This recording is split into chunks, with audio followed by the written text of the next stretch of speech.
स्वागतम मित्रों एंड मित्राणियों, फिर से आ गए बढ़िया वीडियो लेकर। और अभी मुद्दा बहुत ज्यादा खतरनाक हो गया है, सीरियस मुद्दा है, तो सीरियसनेस के साथ सुनेंगे। कोरिया के एक एक्टर हैं जो कि बहुत ज्यादा फेमस हैं, लड़कियों में बहुत ज्यादा दीवानापन है उनके लिए। कि कोरिया के तो जो वेब सीरीज होती है के ड्रामा, उसमें जो बंदा रहता है ग्रीन फॉरेस्ट होता है, ऐसा होना चाहिए एक इंसान। और इस चीज के ऊपर लांछन लग गई जब कोरिया के एक एक्टर की रियल लाइफ की कुछ खतरनाक कहानी आ गई। अब वो कहानी कितनी सच्ची है कितनी झूठी किसी को नहीं पता, पर जो उस हीरो के फैन है वो उसको अभी भी सपोर्ट कर रहे हैं। और काफी सारे लोग जो फैन थे पहले वो छोड़ चुके हैं उसकी फैनशिप करना, क्योंकि भाई उसने गलत काम कर दिया है। अब साबित उसका गलत काम अभी तक नहीं हुआ है, पर अभी उसने कुछ मीडिया में कॉन्फ्रेंस करी जिसमें उसने सबको बताया कि क्या हुआ था क्या नहीं। तो उसके बाद उसके मीम ज्यादा बनने लग गए। तो पहले आओ अपन कहानी समझते हैं। ग्रीन फ्लैग से all of sudden red flag कैसे ये लड़का सबके सामने बन गया, चलो क्लियर आउट करते हैं। So the first thing when he was 27, भाई लड़की 2x में क्यों बोल रही है? ये धीरे क्यों बात नहीं कर रही? मैं कौन होता हूँ बोलने वाला, मैं खुद हवाई में बात करता हूँ। he dated a minor girl 15 साल की थी वो, मैं तो 17 कुछ समझ रहा था। मेरे को नहीं समझ आते ये जो पूरी की पूरी एक क्रिमिनल माइंडसेट है ना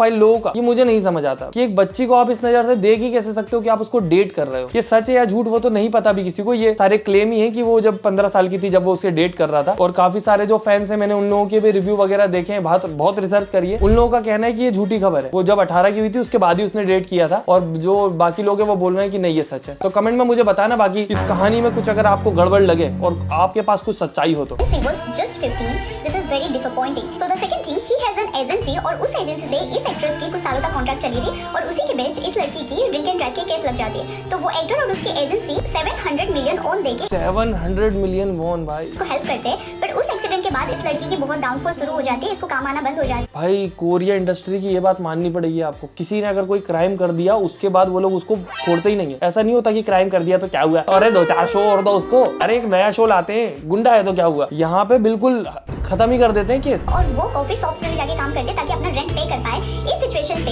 ये एजेंसी वाले इसको प्रेशर करते हैं कि 700 मिलियन ओन का उसको पे बैक करने के लिए। पर कितनी गलत बात है कि एक समय पे जब इंसान एकदम डाउनफॉल में है, बिल्कुल कॉफी शॉप में अगर काम कर रहा है इंसान अपने सर्वाइवल के लिए, उससे तुम 700 मिलियन वॉन कैसे मांग सकते हो उस समय। और वो भी तुम अगर एक समय पे उसके बॉयफ्रेंड थे, फिर तो थोड़ा सा इमोशनल कनेक्ट भी होना चाहिए ना, या तो पूरे बदला लेने पे आ गया इंसान। This is Sharon, I received the legal notice. It says you are suing me. You said you would give me plenty of time, so I have been working hard to prepare for my comeback. I plan to gradually pay back a percentage from each project I take on. I am not saying that I won't pay the money back. But if you ask me 700 million K won right now, I just physically can't. Do we really have to resort to a lawsuit? Please save me. I'm begging you, please give me some time.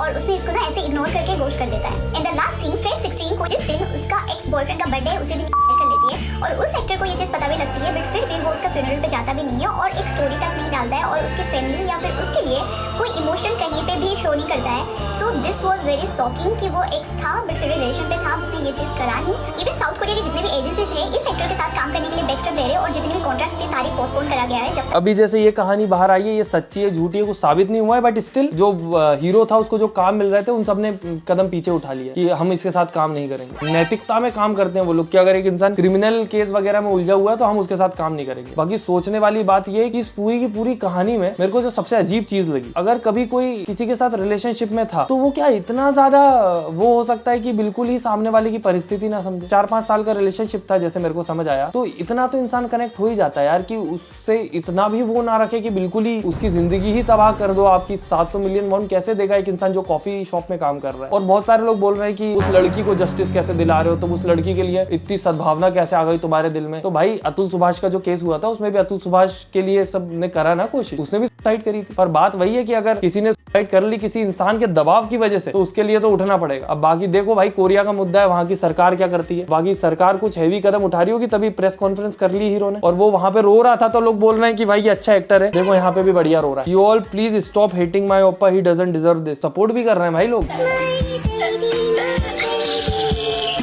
भाई अप्रैल फूल किस कदर troll किया जा रहा है भाई। Green flag से meme material बन गया भाई अपना।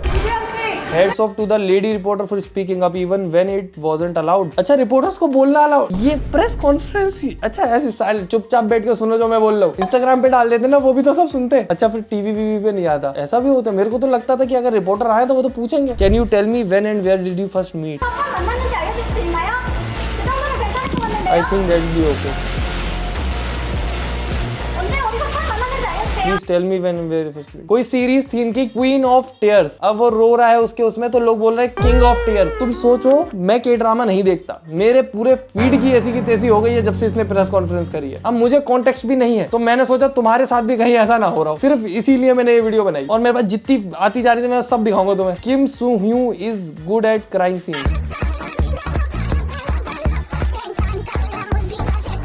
भाई मैं तो ये जानता हूँ जनता जितना प्यार करती है उससे भयंकर करती है जब ट्रोल करती है। एक के ड्रामा वालों को इतना प्यार दिया है जनता ने जिसकी सीमा नहीं। और अभी भी बहुत सारी जनता ऐसी है जो अभी भी सपोर्ट में है कि भाई अभी साबित नहीं हुआ है, अभी हो सकता है कि कुछ नया ट्विस्ट आ जाए, हमारा हीरो बच के निकल जाए। पर बहुत सारी ऑडियंस तो अगेंस्ट हो चुकी है और हैवी ट्रोल कर रहे हैं भाई, खतरनाक एकदम लेवल। हम दोनों हिंदी डब कर दी, वो भी सैड म्यूजिक लगा के। तब तक रिलेशनशिप पे नहीं थे जब तक वो छोटी थी, और ये भी सच नहीं है कि वो उसका डिसीजन था।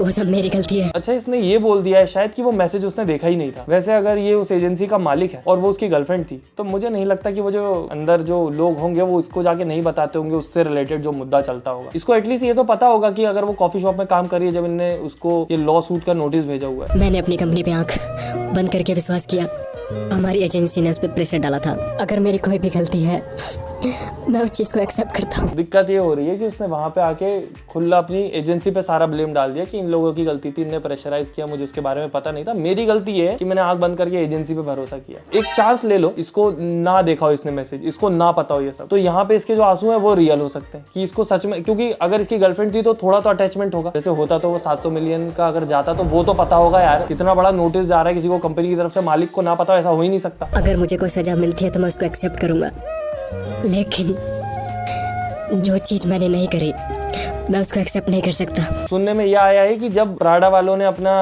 इसके साथ जो कोलैब था वो कैंसिल कर दिया तब जाके ये मीटिंग हुई है और ये अपोलॉजी आई है। I groom the minor, I sued her till she 4 million की रीच है भाई उस पे। तुम समझ रहे हो किस लेवल पे लोग लगे हुए हैं इस चीज के पीछे। मेरे सामने जब आ रहे थे कहाँ की खबर है भाई, ये कौन इसको इंपॉर्टेंस दे रहा है, कौन इसको इंपॉर्टेंस नहीं दे रहा है भाई, कौन। I don't know what to say now, which one is real, which one is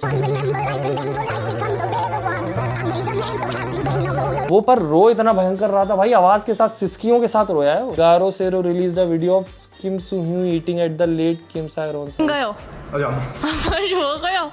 अब ये वीडियोस जो आ रही होंगी ये साबित नहीं कर सकती कि वो इस समय रिलेशनशिप में थे कि नहीं थे।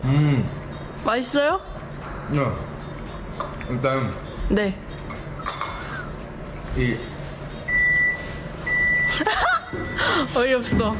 닭도리탕이랑은 네. And what about him eating at her house, they were dating. बाकी काफी सारे लोग ये भी बोल रहे हैं कि जो लोग इंसाफ के लिए आवाज उठा रहे हैं वो तब कहाँ थे जब वो छोटी थी और उसको डेट कर रही थी। तो एक तो मैं बताऊं ये एक सेल्फिश मुद्दा भी हो जाता है क्योंकि उस वक्त जब वो फेमस हो रही थी और वो हीरो ऑलरेडी फेमस था तो उन्होंने देखा कि अगर डेट कर भी रहे हैं हमारी बेटी फेमस हो रही है क्या फर्क पड़ता है। पर अब वो मुद्दा बड़ा है क्योंकि अब जो हो गया है तो अब ये सारी चीजें निकल के बाहर आती है। इस पूरे केस में वो माइनर वाला सीन तो ऑब्वियसली गलत है। उसके अलावा मेरे को सबसे बुरी चीज, मैं शुरू से वही बोल रहा हूँ कि मेरे को ये नहीं समझ आता कि क्या है दुनिया में कि एक इंसान के साथ तुम इतने टाइम रहे उसके बाद इतने ज्यादा एकदम ही दिल से उतर के सामने वाला कि इस प्रकार से प्रेशराइज करना पड़ रहा है उसको। बाकी अगर इस केस में कुछ मेरे को नहीं समझ आया, रीलो की वजह से मैंने काफी कमेंट पढ़ के कॉन्टेक्स्ट समझने की कोशिश की दोस्तों, नहीं समझ आया तो प्लीज कमेंट में बताएं। मैं भी जानना चाहूंगी इस स्टोरी में हो क्या रहा है क्योंकि मैं उलझ के थक गया हूँ। बाकी मैं ये भी बोल के थक गया हूँ कि तुम लोग वीडियो लाइक क्यों नहीं करते। वीडियो लाइक करो, फेवरेट पार्ट कमेंट करो, चैनल सब्सक्राइब करो। पूरी कहानी मिलने के बाद मैं फिर से आ सकता हूँ इस मुद्दे पे। ठीक है, बाकी हम मिलते हैं अगली वीडियो में। टाटा बाय बाय, गुड नाइट, धन्यवाद।